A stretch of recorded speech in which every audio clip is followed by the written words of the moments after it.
and welcome to today's episode of LinkedIn with Louise. Now, before we get into today's episode, I used a phrase on last week's episode, and my guest today pointed out that I'd used it, and I didn't realise, because a lot of my listeners won't have understood what on earth I was talking about. So I said that I hadn't done something in donkeys, and I just want to explain what that means. We use a lot of slang, rhyming slang here in Northern Ireland, well, a lot of it in the UK actually. And to say something means in donkeys, turns out I didn't even know where it came from, but I looked it up. So rhyming slang for years used to be donkey's ears. So to say that you haven't seen somebody in years, you used to say, I haven't seen them in donkey's ears, and that's just been shortened to donkeys, which leads me very nicely into my introduction to my guest, because we haven't seen each other in donkeys. In fact, it's been an entire year. So I would like to introduce you all to my lovely guest, Rhonda Peterson, who is an executive coach and speaker, and very kindly 1 year ago this week took me out shopping in America when I was in America to speak at a conference. So fond memories of our time in the retail establishments. Yes. We actually did have a ball. Yes. We did. We had a lot of fun. It was great. Christmas Rhonda, shopping. Welcome to the podcast. Thank you. It's good to be with you, Louise. So I'm going to let you properly introduce yourself, Rhonda. So tell everybody what you do in your business. What is your business? I'm Rhonda Peterson, and I am an executive coach and speaker. I work with financial professionals to help them get really good at the soft skills of leading in their business. Mm-hmm. They are great at the numbers, mm-hmm. and getting those soft skills really helps them to take their business to the next level. Oh, that is such necessary role, I think, Rhonda. It's so interesting, isn't it? People go into careers and professions, and it's like students at university who are training to be medics. Mm-hmm. They should be also learning how to communicate to patients, and it's kind of similar, isn't it? You go into these professional services, and I think that people that can do really well are the people who also have those really great personal skills as well. Very true. And sometimes it's not that the person doesn't have the skills in communications and being able to motivate others, but we can always grow in that, and helping them to finesse those skills and also helping them to understand where they need to focus their time and energy really is critical for them to grow into higher levels in their business. Brilliant. So you're in Ohio, isn't that right? That is absolutely correct. Yes. Yes. My dad's cousins live in Ohio, and I can't remember where. We used to visit them in Michigan all the time. So I have actually been to Ohio. And what is the capital of Ohio? The capital of Ohio is Columbus, and I live just outside the city of Columbus. I think that Kathy lives near Columbus too. I don't think Kathy listens to my podcast. If you do, hi, Kathy. Well, we're going to have a side conversation about that, because I mean, maybe I need to go and meet her. So. Yes, she's awesome. Absolutely.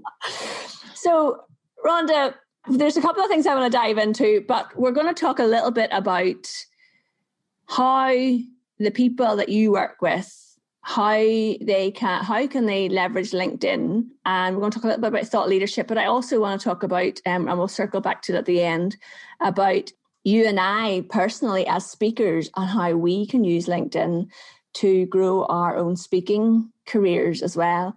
But let's look at the people who work in the financial industry and how they use LinkedIn. Like, do you see a lot of your clients? First of all, do you think a lot of them are using LinkedIn? And secondly, do you think a lot of them are using it well? Those are two really awesome questions. I'm going to answer the first one first, because that's a lot shorter answer. I think that more and more people in the financial space are using LinkedIn. I think that people in the CPA space or accountants and people that work in finance and businesses are using LinkedIn a lot more than people in the financial services world. Yes. Such as financial planners. And the reason for that difference is because CPAs aren't as limited in what they can do on LinkedIn or any social media platform for that matter, as what people that are in financial planning, they're in such a highly regulated industry that up until even just a couple years ago, their firms were saying, do not go on LinkedIn, do not go on Facebook, because you can't say anything when you're there. Well, if you can't say anything when you're on a social media platform, why are you there? Yes. So it's starting to open up a little bit, and more firms are allowing people to be out on LinkedIn. A year ago, I was at a conference and was talking to a woman this woman was a CPA, and her CPA firm, she didn't own the firm. She was an employee in the firm. Yes. The firm had decided to put everybody on LinkedIn, and literally it was almost like they controlled the person's profile, which I looked at that and it kind of made me go, it made me concerned, because you can't have your firm owning your profile. And I'm just thinking, for anybody that would work for me, I mean, obviously I don't want them to put things out on the platform that are not complimentary and supportive, but I don't own that person's profile, nor can I. This is so interesting, because I have done a lot of work with people in both this industry and in the legal industry. And in fact, one of my podcast guests is a wonderful financial lawyer, Chris. He is either before you or after you. I haven't decided the schedule. So you may have already met him or may not have met him. But this exact thing has cropped up as well with me. And someone will say, oh, we really need to use LinkedIn. But when you go to the decision makers in the company, they say, well, yes, we'll let you get training on LinkedIn, but then we need to approve everything that you're putting on LinkedIn. And, that's not really how to encourage someone to use social media, because they'll just not do it. Or they'll not, LinkedIn is all about building relationships. And it's interesting for people who work in a highly regulated industry. You do not have to write stuff that is specific to your industry. You can go onto LinkedIn, have a great optimized profile, and then start networking with people and commenting on their stuff. It's like on Twitter, when you see people who work for television stations, I don't know if it's the same in the US, but in the people who write for the BBC or work for the BBC or journalists or whatever, they will quite often say in their Twitter bio, these tweets are not the opinion of my employer or something like that. But you don't need to be talking about anything that would cause anybody any issue, Right. You could connect with people in your local chamber of commerce, and it could be a local manufacturing company, and they're sharing that they've hired 5 new staff, or they're developing into a new town, and you can just say, well, that's amazing, well done, congratulations. And then people will see your name in your headline, click through to your profile to find out more about you. And you could be raising your profile that way without saying anything about financial services or financial planning. Exactly. So, and I just had an opportunity yesterday to make an introduction for someone who is in the financial space.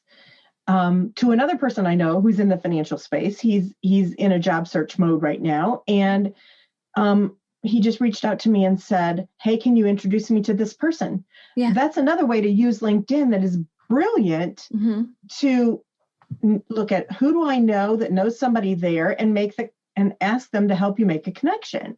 Yes. Both of those people were in finance. They're both people I know. And so I could connect them, and it was awesome. But to me, that is really one of the benefits of building a great network around you on LinkedIn.